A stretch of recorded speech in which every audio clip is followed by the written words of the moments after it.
ایک بہت مالدار آدمی بڑی مہنگی گاڑی پہ اپنے گاؤں آ رہا تھا اور بڑی ڈگری تھی اس کی، پی ایچ ڈی تھا، بہت بڑی تنخواہ لیتا تھا، بہت مہنگی گاڑی میں تھا۔ اچانک جب وہ اپنے گاؤں کی سڑک پہ پہنچا تو سامنے سے اسے سائیکل پہ آتا ہوا ایک سکول ٹیچر نظر آیا۔ اس نے فٹافٹ گاڑی کو روکا، ہاتھ دیا اور کہا، استاد جی پہچانے؟ میں پرائمری میں آپ کے پاس پڑھتا تھا۔ استاد میٹرک پی ٹی سی ہے، شاگرد اب پی ایچ ڈی ہے۔ استاد سائیکل پہ ہے، شاگرد بڑی مہنگی گاڑی میں ہے۔ استاد کم وسائل رکھتا ہے، شاگرد بڑا امیر ہے، لیکن نیچے اترا، اپنے استاد صاحب کا ادب کیا۔ یا دوسرا یوں سمجھ لیجئے کہ شیخ الحدیث ہو گیا ہے، شیخ القرآن ہے، مفتی ہے، لیکن اچانک اس نے دیکھا کہ وہ استاد نظر آیا جسے اس نے ناظرہ پڑھا تھا، الف با تا سا پڑھا تھا۔ تو نیچے اتر گیا گاڑی سے اور اس نے کہا، استاد جی مجھے پہچانا ہے، میں وہی ہوں جس نے پرائمری آپ سے پڑھی تھی۔ تو میرا بڑا دل کرتا ہے کہ آپ اس طرح کریں، یہ سائیکل دے دیں، بچہ لے آئے گا، آپ میری گاڑی میں بیٹھے، میں آپ کو خود چھوڑ کے آتا ہوں۔ میں آپ کی خدمت میں عرض کروں گا، استاد جی نے کہنا ہے، نہیں پتر میرا سائیکل ہی ٹھیک ہے، اور ڈھیر ساری انہوں نے دعائیں دینی ہیں۔ میری طرف دیکھنا، ڈھیر ساری شفقتیں کرنی ہیں، روح کی گہرائیوں سے دعائیں دینی ہیں۔ واپس بیٹھ کے انہوں نے سائیکل پہ ہی جانا ہے، لیکن چونکہ ان کو احترام دیا گیا ہے، ان کا ادب کیا گیا ہے، اب وہ جب دوبارہ سائیکل پہ بیٹھیں گے نا تو انہیں یوں لگے گا جیسے میرا سائیکل پجاروں سے مہنگا ہے۔ یہ جو ادب ہے نا، ادب یہ نورانیت پیدا کرتا ہے، یہ جو احترام ہے یہ نورانیت پیدا کرتا ہے، یہ خوبصورتی لاتا ہے۔ آپ کہ والد صاحب نے آپ کو آواز دی، والدہ نے آواز دی اور کہا، بیٹا تجھے کام بتانا تھا، تو پہلے بھی کافی پریشان ہے، مصروف ہے، مجبور، لیکن ایک چھوٹا سا کام بتانا تھا۔ تو آپ نے فوراً آگے بڑھ کے کہا کہ ابا جی آپ یہ کیا مطلب، کیوں آپ اتنی تمہید باندھ رہے ہیں، آپ حکم کریں،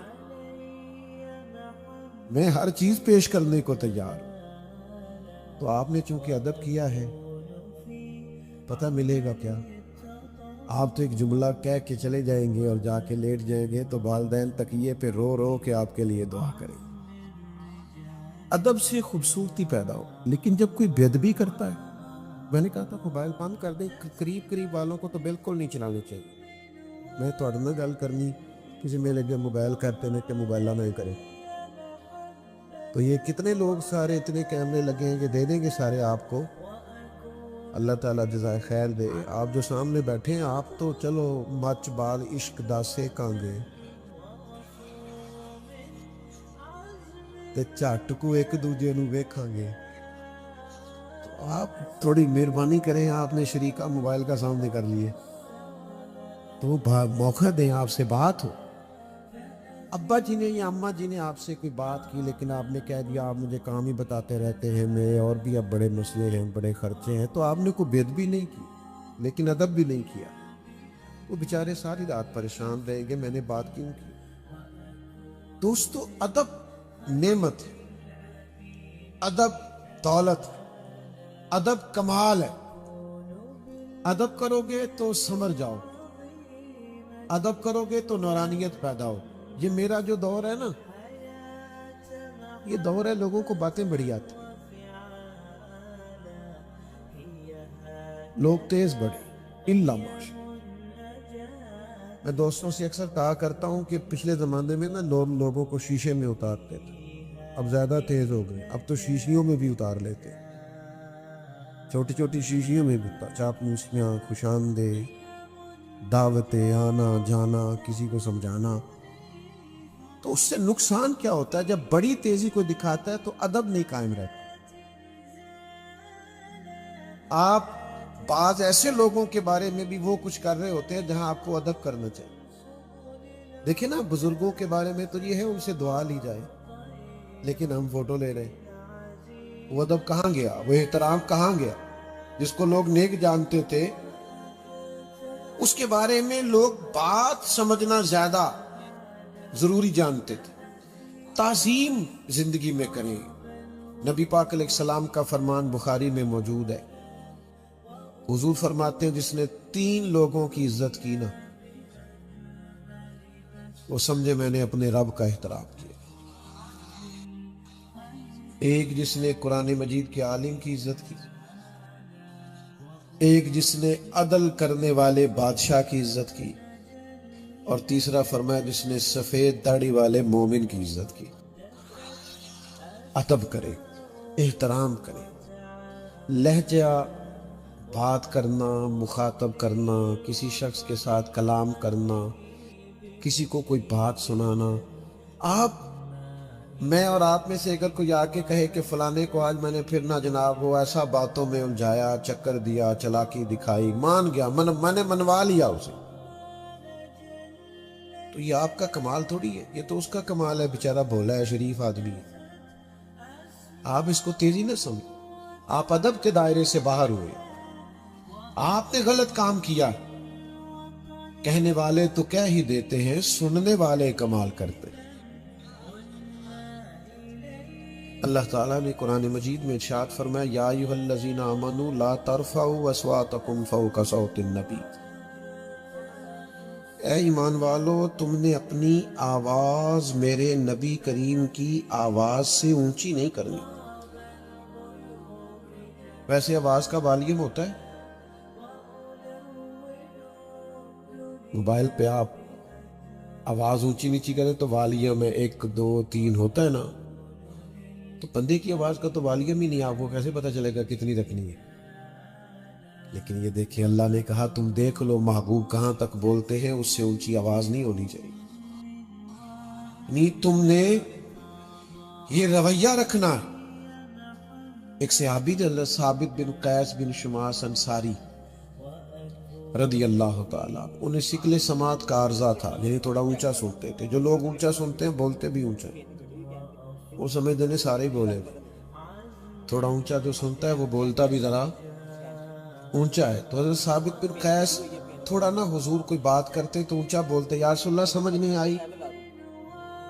تو جب یہ آیت نازل ہوئی نا تو گھر اپنے آپ کو بند کر لیا، رونے لگے، کہنے لگے یہ تو میرے بارے میں میں ہی تو اونچا بولتا تھا. حضور علیہ السلام نے ان کے محلے کے صحابہ سے فرمایا ثابت نظر نہیں آتے. یا رسول اللہ وہ بڑے پریشان ہیں. فرمایا بلا کے لاؤ نا. جب انہیں پیغام گیا نا کہ حضور نے بلایا، یعنی حضور نے بلایا ہے، جے محبوب بلاوے ایک دم پھر سر نو پیر بنائیے، او سر منگے تے سر دے دئیے، تے کدے بھی دیر نہ لائیے، تے یار دا کدے بھی گلا نہ کریے، پاواں سیک دے ہی مر جائیے، سجنا یا تے لائیے ہی نہ، تے جے لائیے تے پھر توڑ نہیں پائیے. دوڑے آئے، قدمین میں حاضر ہوئے. محبوب نے فرمایا اتنا ادب کرتے ہو کہ 3 دن سے رو رہے ہو، کہ کہیں میری وجہ سے تو ایسا نہیں ہو گیا، اتنے مؤدب ہو. فرمایا سنو پھر اللہ تمہیں عزت والی زندگی دے گا، شہادت کی موت دے گا، اور بغیر حساب کے جنت عطا کرے گا. یہ 3 ان کے لیے بشارتیں ہوئی ادب کی برکت سے. جب سے موبائل آیا نا، اختلاف کا ادب بھی ختم ہو، رائے دینے کا ادب بھی ختم ہو. ہر آدمی کے ہاتھ میں سوشل میڈیا. ہم نے وہ کام کرنا جو وائرل ہو، ہر وہ حرکت کرنی ہے جو جس طرح کی مرضی ہو. لیکن آپ یقین کریں جھوٹ بولتے، جھوٹ اوپر جھوٹ لکھا ہوتا ہے تھمبنیل پہ، وہ ہوتی نہیں اندر بات. تو کیا اس قدر زیادہ ہم بے ادبی کریں گے کہ ہم سوچیں گے نہیں کس کے بارے میں کہہ رہے ہیں، کیا کہہ رہے ہیں، ایسے ایسے غلیظ جملے بول دیں گے صرف چند ویوز لینے کے لیے. تو ادب کے دائرے میں رہیں، مؤدب رہیں. آپ یقین کریں جتنا حسن ادب میں ہے،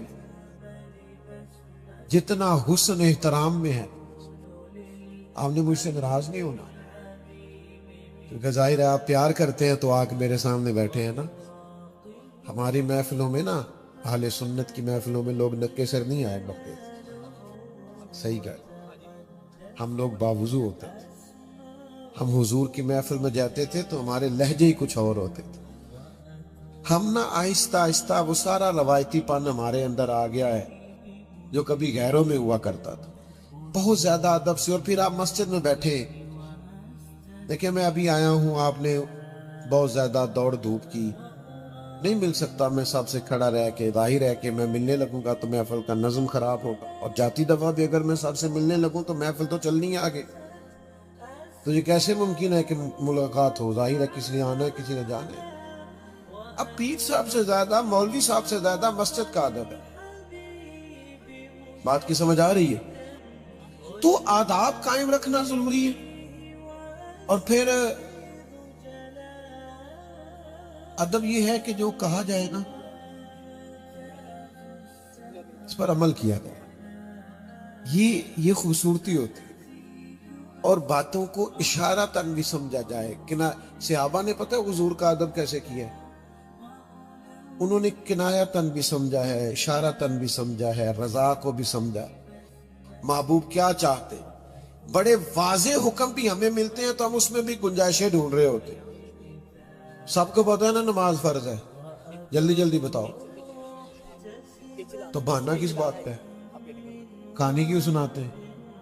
انہوں ٹائم نہیں ملتا تو دعا کرو تو بس میں شروع کرنی ہے تو کیا بات، اس کا کیا مطلب؟ واضح حکم ہے کہ فرض ہے. گنجائش کا کیا مطلب؟ داستان بیان کرنے کا کیا مطلب ہے؟ ہیل و حجت کا کیا معنی؟ لیت اللہ کا کیا؟ پڑھنی ہے تو بہرحال ہر حال میں پڑھنی ہے، کوئی گنجائش نہیں. تو ادب یہ ہے کہ جو حکم ملا ہو اس پر عمل ہو. ایک دفعہ نا ایک موٹا سا ہیرا آ گیا تھا مال خزانہ میں. تو بہت سارے لوگ محمود غزنوی سے کہا کرتے تھے کہ تو ایاز سے بڑا پیار کرتا ہے. اس نے کہا کچھ وجہ ہے. موٹا سا ہیرا آ گیا تو محمود غزنوی نے ہتھوڑی منگوائی، کہا ایک بندے کو بلایا. سارے بیٹھے تھے، وہ کہتے تھے ایاز سے اتنا پیار کیوں؟ ایک کو بلایا، بلا کے کہا یہ ہیرا توڑ دو. تو کہنے لگا بادشاہ اتنا قیمتی ہیرا ہے، توڑوا کے کیا ملے، رہنے دے، خزانے میں فائدہ ہوگا. تو محمود کہنے لگے اوہو سیانا تو زیادہ پتہ ہی نہیں چلا. ٹھیک ہے تو جا. دوسرے کو بلایا، توڑ دے. کہنے لگا توڑ تو میں دوں گا پر اس کی چمک دمک روشنی قیمت مجبور کر رہی ہے، توڑا نہ جائے. آپ کہتے ہیں تو توڑ دیتا ہوں. کہا اچھا پہلے بھی تو میں نے کہا ہی تھا، لیکن تو چمک دمک روشنی دیکھتا رہ گیا. کہا چلو ٹھیک ہے رہنے دو. تیسرا بلایا، اس نے بھی بات سنائی. کئی لوگوں کو کہا پر ہیرا کسی نے توڑا. ایاز کو بلایا، کہا توڑ دے. اس نے منٹ نہیں لگایا، مارا تھوڑا، کئی ٹکڑے کر دی. ایاز کہنے لگے یہ تو نے کیا بیوقوفی، اتنا قیمتی ہیرا توڑ دیا. اچھا اس نے یہ نہیں کہا کہ تو آپ ہی تے آنکھیں ایسے، یہ نہیں کہا یہ تو نے کیا بیوقوفی. کہنے لگا غلطی ہو گئی، میں بھول گیا تھا، معاف کر دے، ناراض نہ ہونا. کہا یار تو عجیب انسان ہے، تو یہ کیوں نہیں کہتا کہ آپ نے ہی تو کہا تھا. کہا جناب جہاں ادب کرنا ہو وہاں باتیں نہیں کی جاتی، احترام کرنا ہو وہاں اس طرح کی داستانیں نہیں سنائی جاتی. تو کہا اچھا چل بتا توڑا کیوں بھائی، کیوں توڑا تو نے اتنا قیمتی ہیرا؟ تو نے سوچا نہیں ایک منٹ کے لیے بھی کہ کروڑوں کا ہے، اربوں کا ہے، توڑ دیا. تو ایاز کہنے لگا میں نے زندگی میں طے کیا ہے جو چیز ٹوٹتی ہے ٹوٹ جائے، تیرا حکم نہیں ٹوٹنا چاہیے. یہ میرے ادب کا تقاضا ہے. جو ٹوٹتا ہے